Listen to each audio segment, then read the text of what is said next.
Shalom. In this week's Torah portion, Vayishlach, Yaakov is going to be confronting his brother Esav.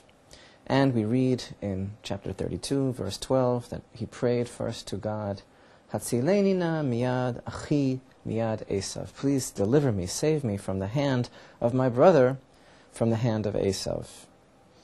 And of course, this seems rather extraneous, this language. He describes him both as his brother and Esav. And perhaps he was his brother, but acting like Esav. Esav is not only himself, he represents a side of evil. The other side, the side of the Yetzer Hara, the side of the evil inclination.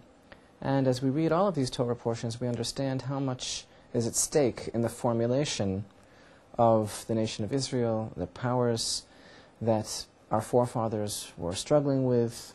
And as the verses always keep their simple interpretation, they're also expounded upon by our great sages and luminaries as to what they symbolize, as to what we can learn from them on a deeper level as far as our own personal service of God. These are not just stories and anecdotes. These are lessons for us for the rest of time.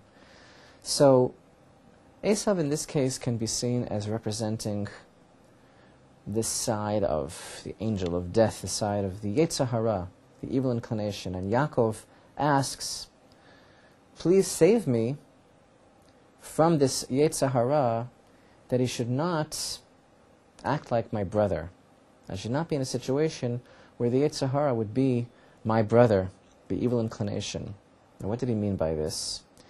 Sometimes a person can be so confused that his own evil inclination comes to him in the guise of his own brother and tries to tempt him, to convince him to commit a sin, to transgress the word of God.